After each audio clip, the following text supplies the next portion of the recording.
시편 41편 1절에서 13절 말씀. 가난한 자를 보살피는 자에게 복이 있으며 재앙의 날에 여호와께서 그를 건지시리로다. 여호와께서 그를 지키사 살게 하시리니 그가 이 세상에서 복을 받을 것이라. 주여, 그를 그 원수들의 뜻에 맡기지 마소서. 여호와께서 그를 병상에서 붙드시고 그가 누워 있을 때마다 그의 병을 고쳐 주시나이다. 내가 말하기를 여호와여, 내게 은혜를 베푸소서. 내가 주께 범죄하여 싸우니 나를 고치소서 하였나이다. 나의 원수가 내게 대하여 악담하기를 그가 어느 때에 나 죽고 그의 이름이 언제나 없어질까 하며, 나를 보러 와서는 거짓을 말하고 그의 중심에 악을 쌓았다가 나가서는 이를 널리 선포하오며, 나를 미워하는 자가 다 하나같이 내게 대하여 수군거리고 나를 해하려고 꾀하며 이르기를 악한 병이 그에게 들었으니 이제 그가 눕고 다시 일어나지 못하리라 하오며, 내가 신뢰하여 내 떡을 나눠 먹던 날 가까운 친구도 나를 대적하여 그의 발꿈치를 들었나이다. 그러하오나 주 여호와여, 내게 은혜를 베푸시고 나를 일으키사 내가 그들에게 보응하게 하소서. 이로써 내 원수가 나를 이기지 못하오니 주께서 나를 기뻐하시는 줄을 내가 알았나이다. 주께서 나를 온전한 중에 붙드시고 영원히 주 앞에 세우시나이다. 이스라엘의 하나님 여호와를 영원부터 영원까지 송축할지로다. 아멘, 아멘.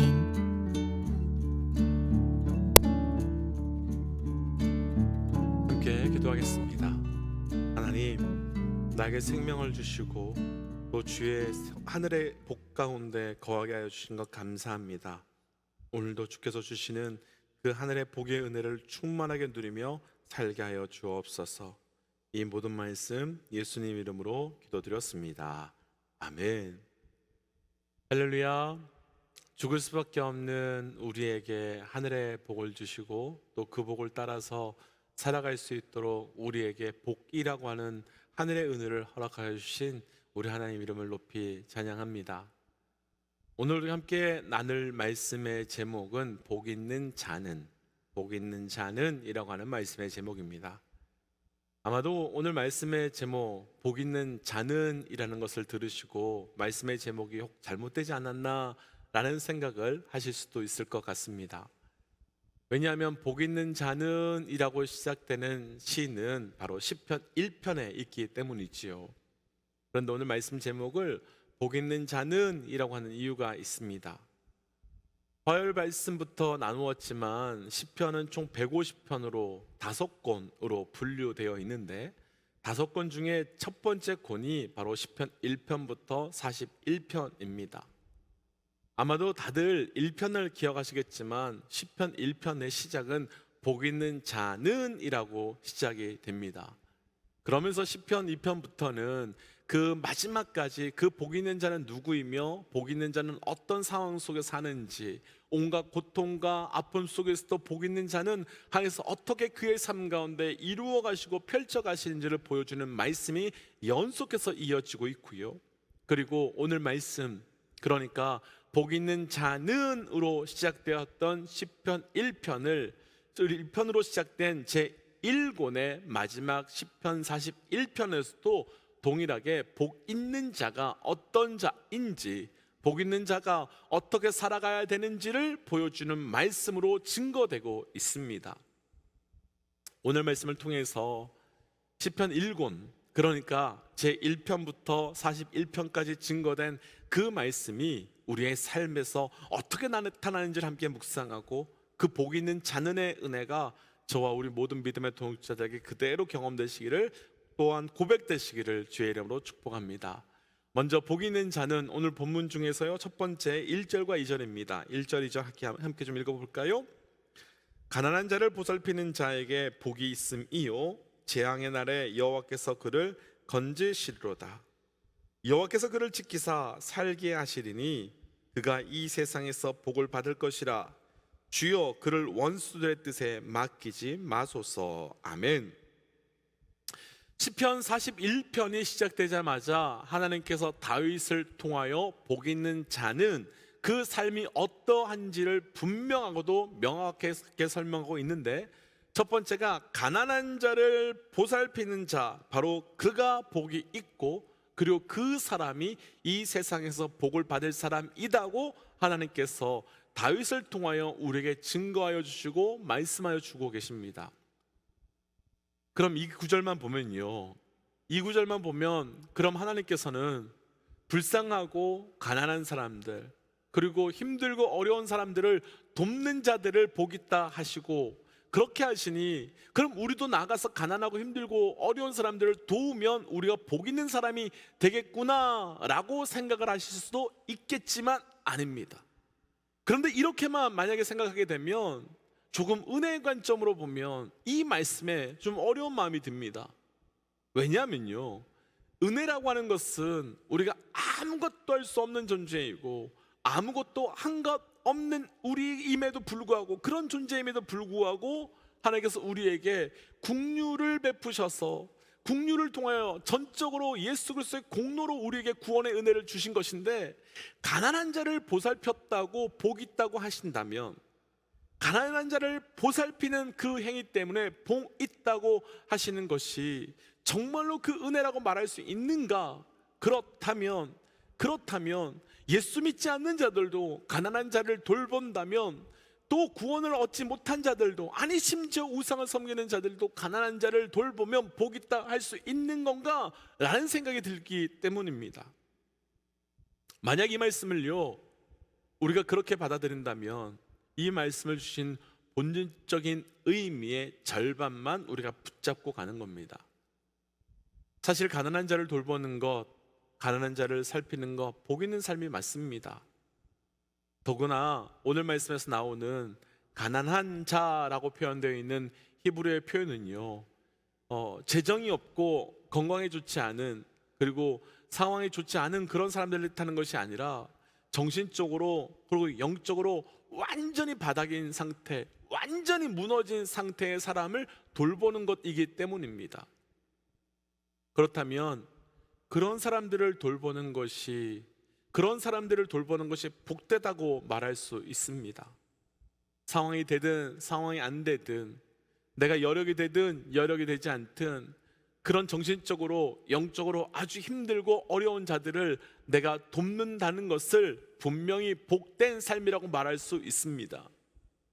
그런데 단순히 이것은요, 돕는 것을 가지고 복 있다고 말씀하는 것이 아닙니다. 돕는 것을 가지고 복 있다고 말하는 것이 아닙니다.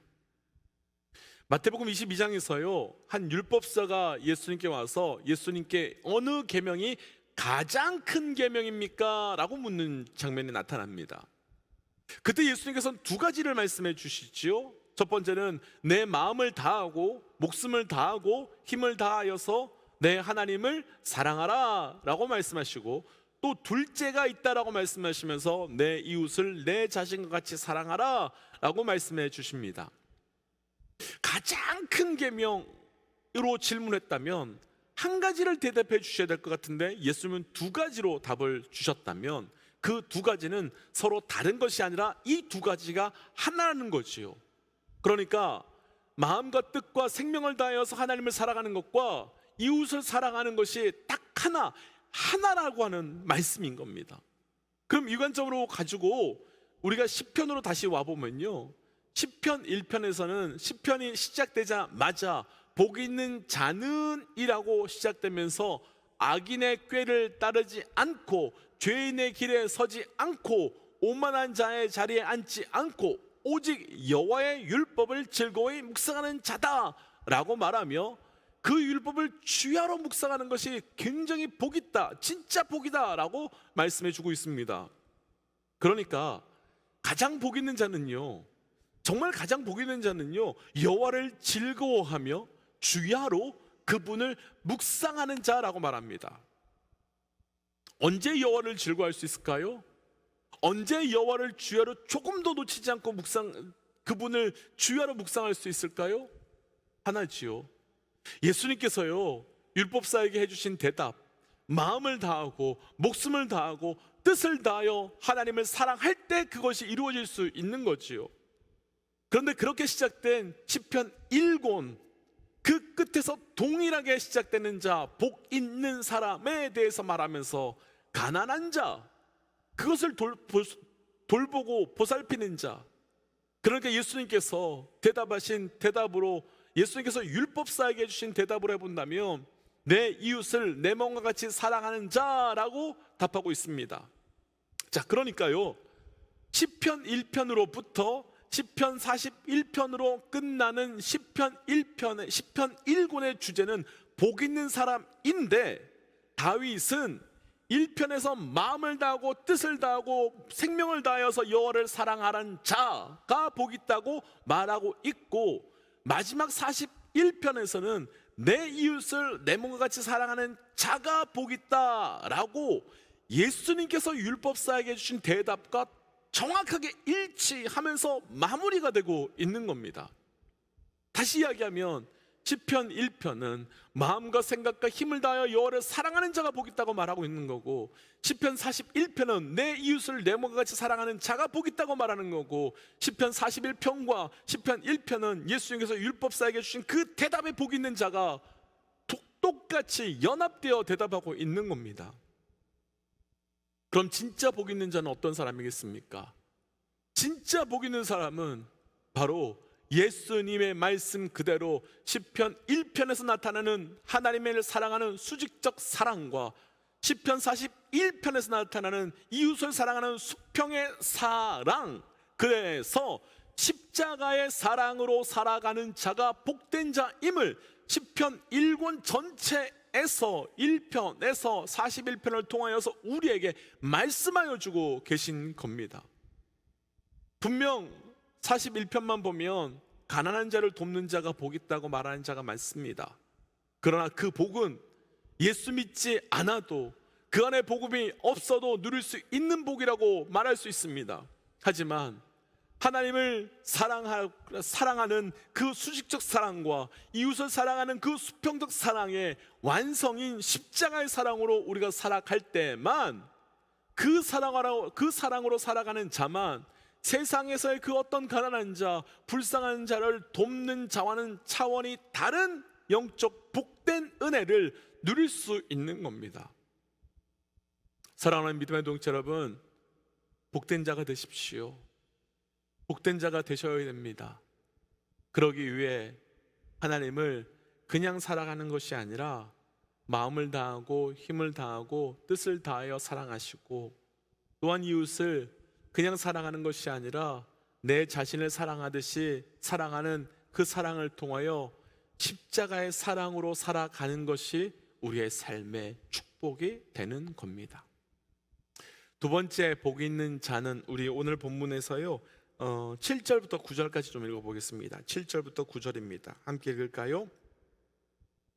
나를 미워하는 자가 다 하나같이 내게 대하여 수군거리고 나를 해하려고 꾀하며 이르기를 악한 병이 그에게 들었으니 이제 그가 눕고 다시 일어나지 못하리라 하오며, 내가 신뢰하여 내 떡을 나눠 먹던 나의 가까운 친구도 나를 대적하여 그의 발꿈치를 들었나이다. 아멘.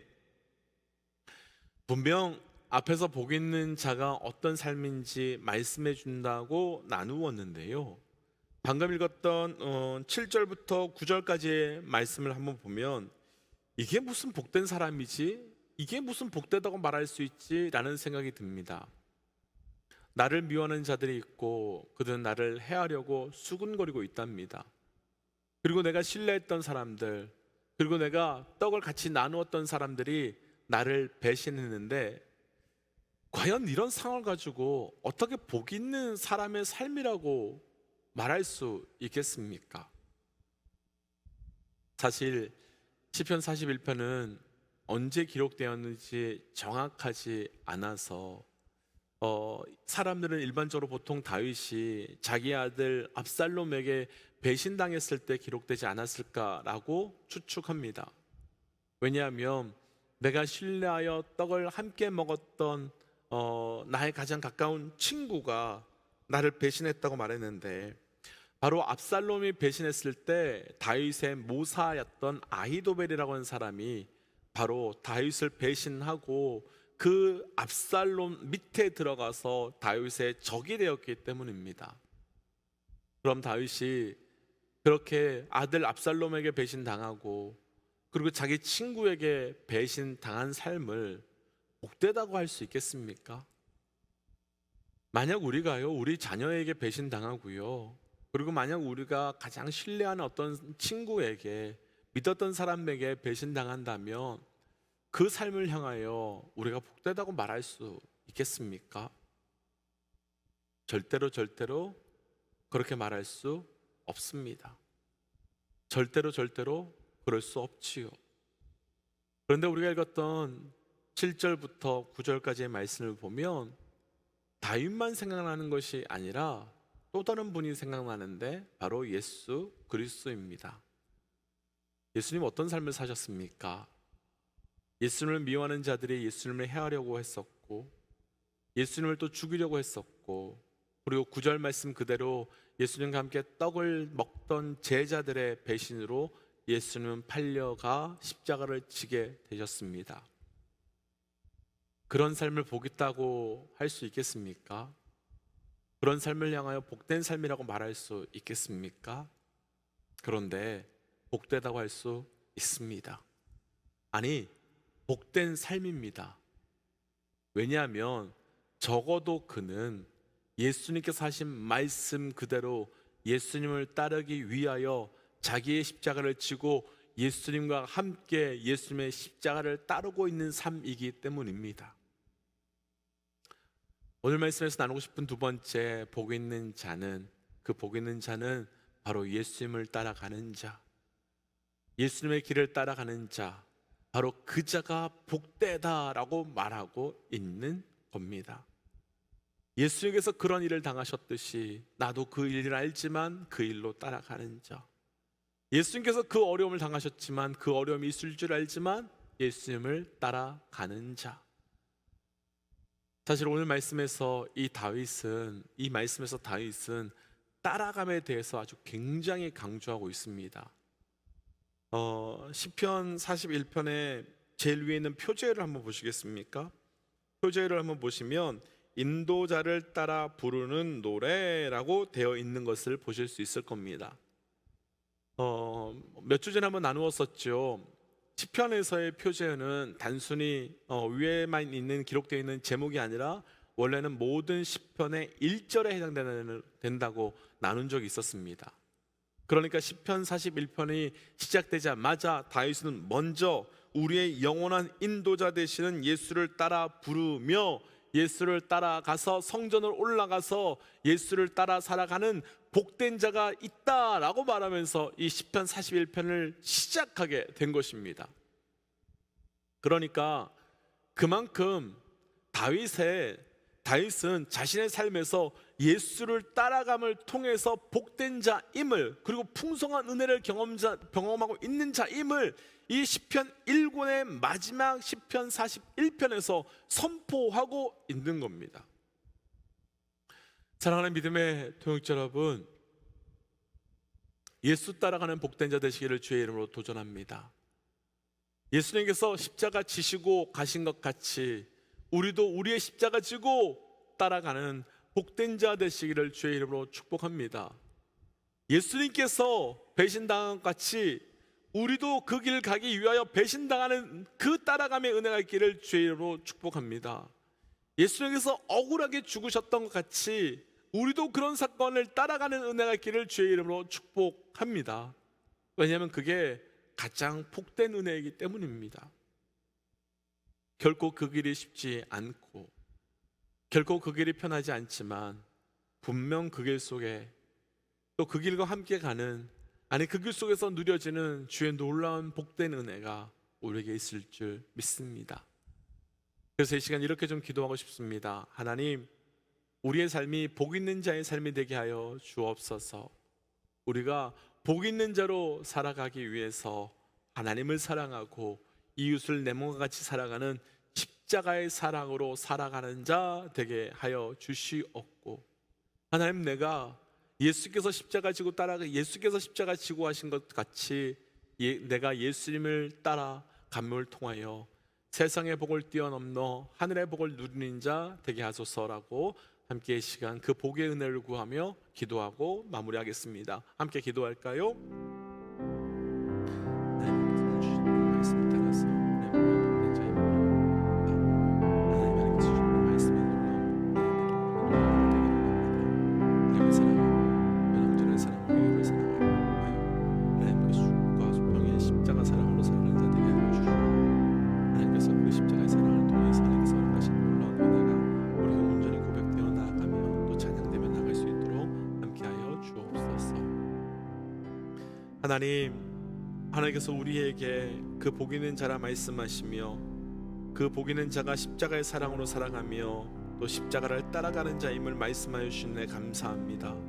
하나님 철저히 십자가 사랑하며 그 십자가의 은혜로 살아갈 수 있는 자 되게 하여 주시옵고 그 은혜가 우리에게 풍성하게 경험되어 나갈 수 있도록 함께하여 주옵소서. 이 모든 말씀 예수님 이름으로 기도하였습니다. 아멘. 사랑하는 믿음의 동지 여러분, 결국 가장 복 있는 자는요 십자가의 사랑으로 십자가를 따라가는 자가 되는 겁니다. 오늘 하루가 그렇게 살아갈 수 있는 우리의 모든 삶이 되시기를 주의 이름으로 축복합니다. 우리 함께 선포하고 또 삶의 자리로 기도의 자리로 돌아가지요. 함께 선포하겠습니다. 하나님은 살아계십니다. 아멘. 승리하십시오. 함께 기도하겠습니다.